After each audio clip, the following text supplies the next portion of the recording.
Hello, ladies and gentlemen. Today we're talking about the PvP skill build spec for Invocator, which is Mage, Staff and Wand, or Wand and Staff if you prefer, in Throne and Liberty.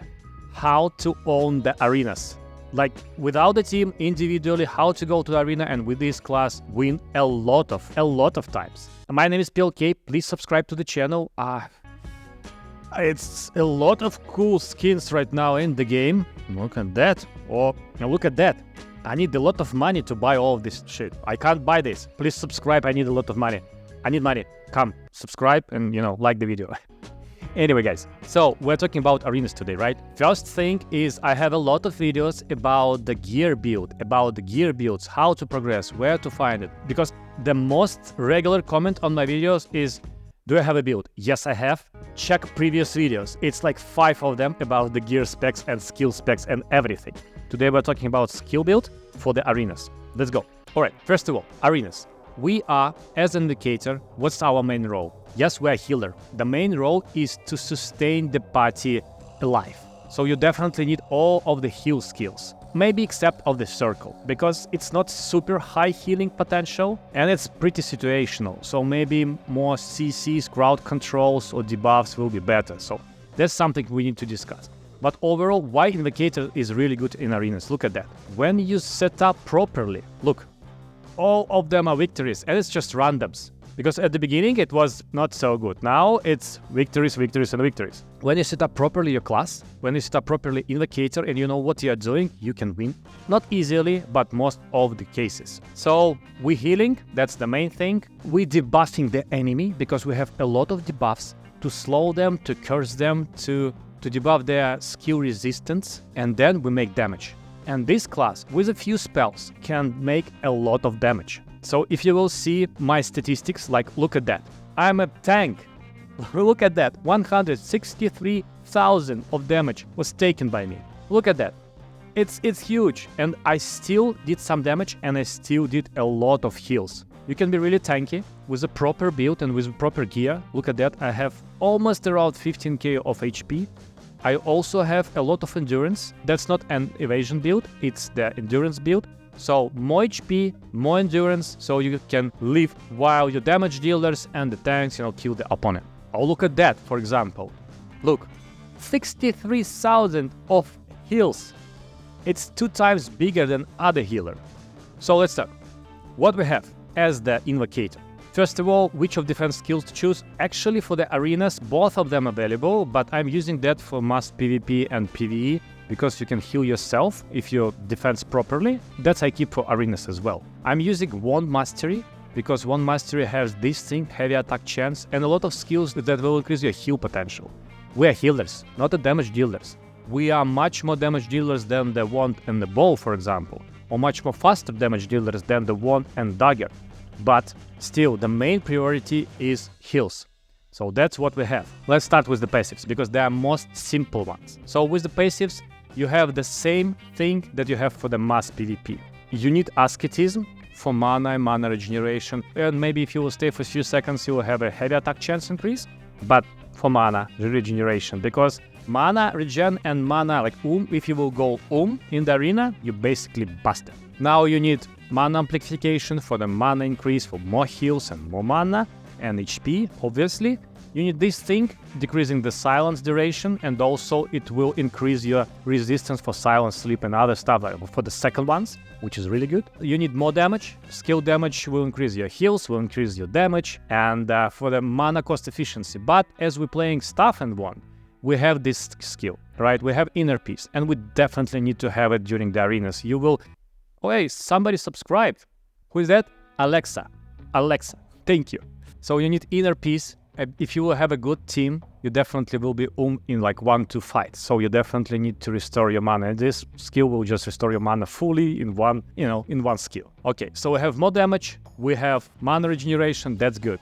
Then we are making a lot of fire damage. So it's logical to have the flame condensation, which will increase the heavy attack chance on the burn target. And we have fireballs. We can have serial fire bombs, which are much more faster, much more easier to apply during the arena PvP, because in mass PvP or in just PvE, I always using the charge focus fireball because it's like a lot of damage, 8k damage for the opponent. These things you don't need to charge and you just can drop them really fast. So for the healer, when you heal during the arenas, it's much more easier to use this. And then because of the passive, you will have additional heavy attack chance. So you drop these things as the first piece of the rotation, and then you do your damage, right? After you healed your, party mates. But we'll talk about that a little bit later. Then you have your heal skills. Look, if it's night, this thing is not working. This thing will add your curses and blah, blah, blah, additional damage for the curse. You don't need that. You need heals. So if you have a knight, I don't know if it could be knight in the arena. I don't know how it works. But anyway, if it's knight, you change it with a Frostmaster. First of all, Frostmaster will be buffed in the nearest patch. Second of all, it's just movement speed. You just decrease the movement speed for the opponent, which is also really, really useful during the arenas. But other two are just for the heals. More heals with max mana, more heals and regeneration. So that's what you need, right? What you can change? You can change this thing, if it's knight, to the vampiric control. So when you will hit enemy, you will heal yourself for a pretty big amount of HP, or if you will choose the party mate, you will heal him. But if it's day, skill heal increase by 30%. I mean, you definitely need that. Okay, now let's talk about skills. So you have a pretty standard amount of damage dealing skills, buffs, debuffs, and heals. Let's talk about heals. That's the first priority. 100% you always have Blessed Barrier. This thing increase all of defenses, and also during 6 seconds you will heal your party mate in a huge amount of increasing healing potential for 43%. So sometimes party mate is like almost dead, then you cast the barrier and then you cast the swift healing, and he's like full health in 1 or 2 skills, and you have 3 of them. So okay, barrier must have, solo heals obviously must have, almost fully buffed, look at that, and you definitely need AoE because that's the main things. Then you can have also the Fountain of Life. It's a really good skill. You don't have enough skill heals in this game, so the third one will be really helpful. But sometimes in arena, it's not like you can't save your party mate sometimes, so maybe you need to hit harder, right? Or debuff harder. That's what I choose. Okay, so you have the heal pack. You definitely need to have the fast sleep, because it's when it's 2 versus 3 instead of 3 versus 3, you definitely win this fight. And that's something that you need to use really, really in a good amount of times. Because also I have a perception, and you should have a lot of perception and strength as well. Soon I will have 70 actually. You will have a really good CC chance. So sleep will go almost every time. Now let's talk about the damage dealing skills, and then we'll come back to something controversial. Fireball or the charge fireball, just decide what's your gameplay, what's your game style. I prefer on the arenas this one because it's much more faster and you don't need to charge, and while you're charging 2 seconds somebody will die or you will be killed, but here it's just a click and then you continue. So you do that first, then you do the damage with a chain lightning because it's pretty big damage, it's insta, and you can help your damage dealers to to kill the opponent. And then you do this judgment lightning. Huge damage, insta, everything is good, and it's also transferring to others. Now, you have 2 crowd controls, if you need them, and I really love to use crowd controls. Ice Spear Bombardment, it's actually good damage, but the main thing, you will bind your target. And during the PvP, when you bind the target in one place, it's much more easier to kill it. Same stuff with the Ice-bound Tomb. Pretty okay damage, but you bind the target. 2 these things are super useful during the mass PvP. Maybe in the arena you need only 1 of them, and you can change them with this Fireball Barrage, and I will tell you why in the future. But that's how I use it, right? You need shields. It's not a big amount of HP that you will have additionally, but look at that. So you have additional, 1,500 HP additionally. Pretty okay, actually. I mean, and you can use it every 25 seconds. So that's good. That's something that you can use, right? I already told you about the sleep. Sleep is must-have. And then you have burning time, which is you apply curse to your opponent, and this curse will do the following. Decrease the target skill damage resistance by 200 almost. It's huge. Like your damage from 6k from the charge fireball will go to 8. It's really huge, and it's for the whole party. So you will debuff one of the opponents, and all of your party, if you will coordinate and focus, you will kill it instantly. And also it applies the debuff. Now you can change it a little bit, so it will also apply the mana decrease by 40 for every tick for 9 seconds. And in Arena, mana decrease is really big. So that's something that I use. That's my skill build. That's how I work in the Arena. And the logic behind that, after that we'll go to skill specialization, but the logic behind all of that is the following.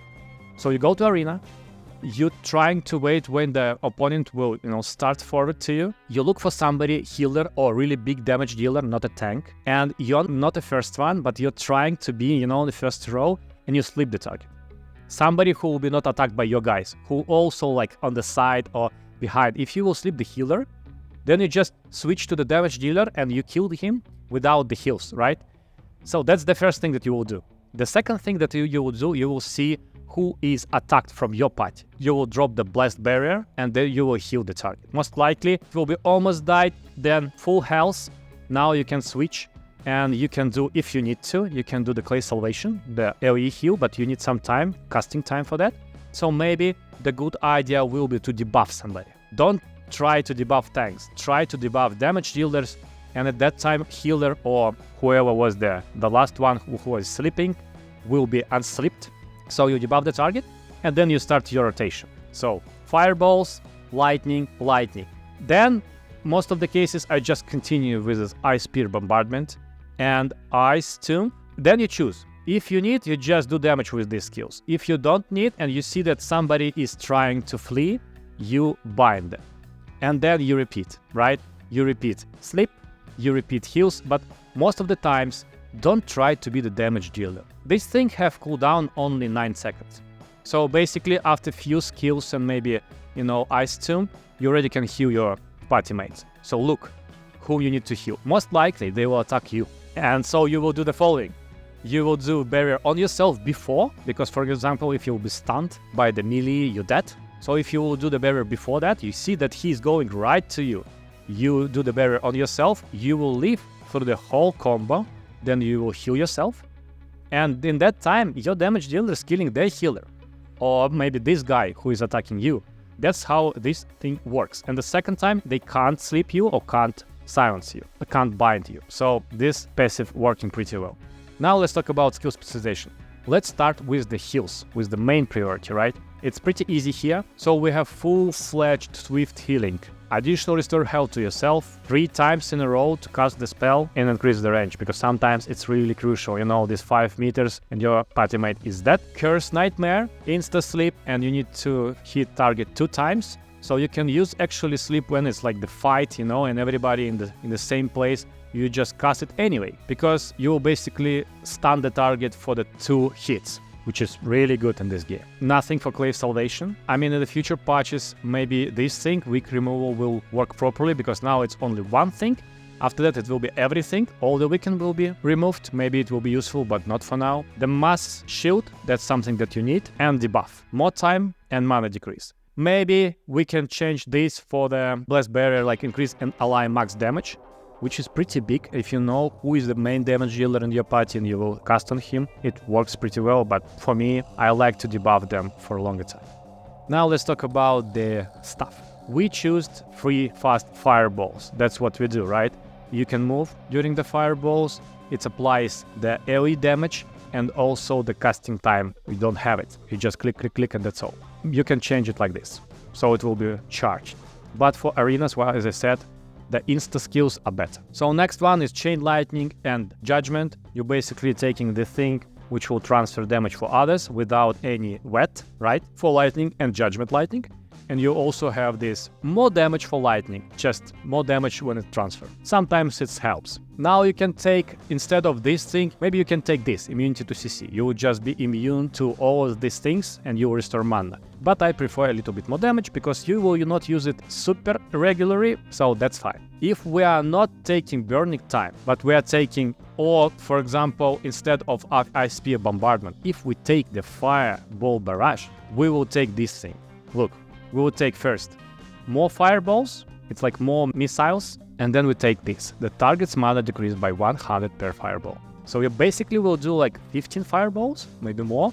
So about like 2000 of mana will be gone. And for the paladins, for example, they have only how much? Like 7k of mana, 8k of mana. So it will be after first fight and this fireball barrage even once, they're out of mana. So you can't kill this tank. Before that, if the paladin is a really good paladin arena, you can't kill, right? So this is really useful skill instead of one of the CCs or instead of this thing. But I prefer to have this thing maybe instead of Icebound Tome. So now you have Ice Spear Bombardment. What all the things add is just additional damage, weaken and frost and then bind. So you need all of them to have this really cool effect of bind the targets. Same for Ice 2. Before that, it will freeze the target and you will just, wait. Maybe it's a cool thing as well. You freeze the target, you sleep the target, and you just fight with one. It's pretty actually cool. I don't know, but I prefer to have bind. You slow the targets and you bind the target so you can kill them. But maybe just the freeze and freeze removal will be much more better for Arena. We need to check it. If you have any good advices, just put them in the comment, because Arena for me is something new as well. I'm winning, right? But still a lot of work to do. And that's all. That's all the skills that you have. You can have a Touch of Despair, so you sleep the target, you drop the Touch of Despair and you wait while the target will be killed. But come on, it's not working during the arena. It's not. I'm sorry, it's not.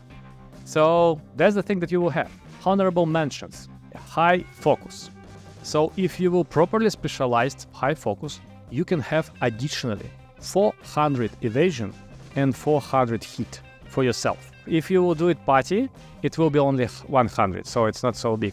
But for yourself, maybe it's really good before you go to the fight, so you will not die instantly. Instead of something, I don't know, instead of the shields, you can have high focus. You also can have, instead of the inner piece, the circle, another heal, which is super good, and you can specialize it into the mana. Additionally recovers mana by 4 when healed. And you will recover like 500 of mana. It's not super big. It looks like in most of the cases that I have, this is much more useful. And that's how we roll. Just tell me in the comment what do you think about all of that, guys, because the class itself, as it always, why I love this class, why I love Invocator, because it's fun to play. It's not like I'm just healing, I'm just sleeping, or you can heal, debuff, and you can kill people. And look at these videos. It looks super good, super interesting to play. You can instantly overheal your tank or damage dealer or whatever. You can live yourself for a longer time and help party with that. You saw that, right? You saw my tanking, like almost 200k of damage was taken by myself. That's how you roll. I was happy to see you guys. Please subscribe to my channel. I need to buy new skins, You understand. And like the video if you like the video. The next one will be the wand and the bow build. I will see you next one. Bye.